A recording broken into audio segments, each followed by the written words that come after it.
तो hello everyone, me Abhishek Yadav सबैलाई वन for all च्यानलमा स्वागत छ। सबैभन्दा पहिला आज हामी कुरा गर्न गइरहेछौँ 24 गते भएको आन्दोलनमा जुन सिंहदरबार एन्ड संसद भवन जलायो। सबै राजनीतिक दलको मान्छेहरू भनिरहेछ यो एभ्रिथिङ लिड गर्ने मान्छे चाहिँ बालेन थियो। अब केही मिडियाहरूले भनिरहेछ लुकेर बसेछ, मात्र एउटा पोस्ट गरेर त्यो सब कुछ ह्यान्डल गरिरहेछ, त्यसलाई लुसिफर भनिरहेछ। अगाडि नआउने अनि पछाडिबाट ब्याकएन्डबाट सब थुक गर्ने हो, त्यसलाई लुसिफर भन्छ। अब बालेनले के रिप्लाई दियो, तुन र काठको पुल बनाउने नेताहरू भन्छ यो देश विदेशीले बिगारेको छन्, भिसा पाउनलाई तिनीहरूको घर घाउनु पर्छ, अरूलाई एजेन्ट भन्छ। अनि आन्दोलनमा पुरै देश एमाले कांग्रेसको जलायो अनि कांग्रेसले एमाले को जलायो। देश आफ्नो बालबच्चालाई दिनेछ, चियाको टाइममा रगत पिएर अरूलाई लुसिफर भन्छ, लाज लाग्दैन?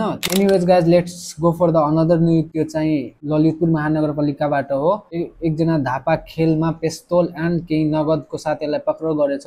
धापा खेलमा एकजना मदिरा सेवन गरेर यो हल्ला गरिरहेको थियो अनि त्यहाँको निवास या बसिन्दाहरू हुन्छ त्यो चाहिँ प्रहरीले खबर गर्यो। ललितपुर महानगरपालिका 23 धापा खेलबाट खोटाङको थाक्ले गाउँपालिकाका घर भएको 23 वर्षीय शिव कुमार विकेलाई बुधबार बिहान 3 बजे प्रहरी पक्राउ गरेछ। सँग म्यागजिन पनि थियो, एउटा चाइनिज गन पनि, 4,78,000 रुपियाँ नगद बरामद गरिएको छ त्योसँग। हामी बढिरहेछौँ अर्को न्युज तर्फ। यो चाहिँ सिराबाट हो। एउटा परिवारलाई यही नगरपालिकाको पूर्व वडा अध्यक्ष ज्यू अनि त्यसको केही मान्छेहरू मिलेर यसलाई कुटपिट गरेपछि अनि त्यो चाहिँ प्रहरीलाई गएर एफआईआर दर्ज गरायो। त्यसपछि के भयो अनि त्यो प्रहरी अनुसन्धान गरेर 6 जनाले पक्राउ गर्यो। पक्राउ गरे मध्ये किशोरी यादव, पूर्व वडा अध्यक्ष हीरा खुसियत र जगदीश घुसर यादव प्रभाव परेको र छोडेर पीडित आरोप लगाइएको छ। अब 3 जनालाई छोडिदियो राजनीतिक दबावको कारण, त्यो त अन्याय हो। यसमाथि स्ट्रिक्ट एक्सन हुनु पर्यो, त्यो हामी चाहिँ प्रहरीसँग अनुरोध गर्दैछु। एनीवेज गाइज, हामी बढिरहेछौँ अर्को न्युजको तर्फ। रूपन्देहीको गडुवा 6 सूर्यपुर घाटमा मूर्ति विसर्जन गर्ने क्रममा 3 जना युवाको मृत्यु भएको छ। अब मूर्ति विसर्जन गर्दाखेरि प्लिज बी अवेर रहनुहोस्। अब पानी कति छ के छ नहेरिकन मान्छे हाम फालिदिन्छ खोलामा, त्यो त भएन नि। अब पौडी खेल्न आउँदैन भने प्लिज प्लिज प्लिज हजुरहरू पनि त्यस्तो नगरिदिनु होला। आउँदैन भने पानीमा नजानुहोस्, त्यही म अनुरोध गर्छु। भेरी डिसएपोइन्टिङ न्युज फ्रम सिराहामा अहिले काठ जुन कमला नदी छ त्यो नदीमा अहिले काठको पुल बनाएर मान्छेहरू एउटा बाइकलाई आउने जानको लागि 100 रुपियाँ लिएको छ। अपिल गर्न चाहन्छु त्यहाँको वडा अध्यक्ष जो कमला नगरपालिका जुन नगरपालिकामा पर्छ त्यो चाहिँ स्ट्रिक्ट एक्सन लिएर त्यहाँ चाहिँ पुलको निर्माण गर्नु पर्यो।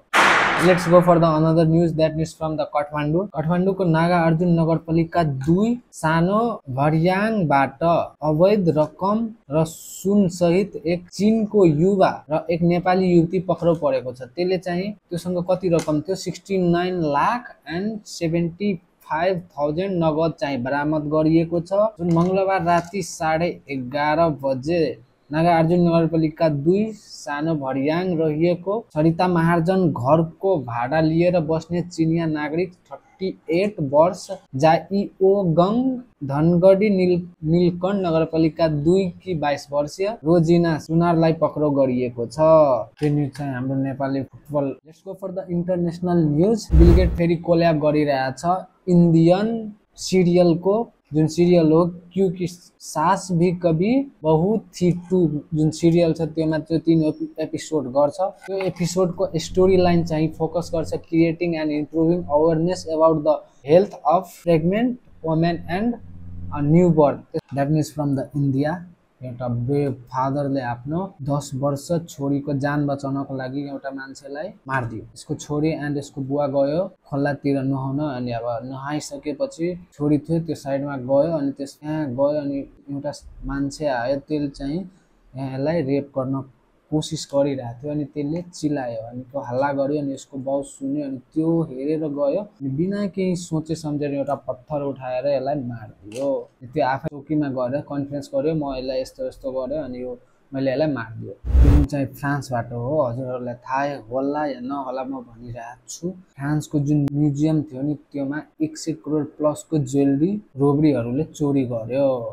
Thanks for watching my video. हजुरहरू मेबी न्युज सेन्ड गर्नको लागि म तल जिमेल छोडिदिन्छु। प्लिज प्लिज प्लिज त्यो जिमेलमा जति पनि नयाँ लेटेस्ट न्युज छ सब सेन्ड गरिदिनु होला, म त्यसमाथि भिडियो बनाउँछु। च्यानललाई सब्स्क्राइब गर्नुमा भुल्नु होला अनि भिडियोलाई शेयर एन्ड लाइक कमेन्ट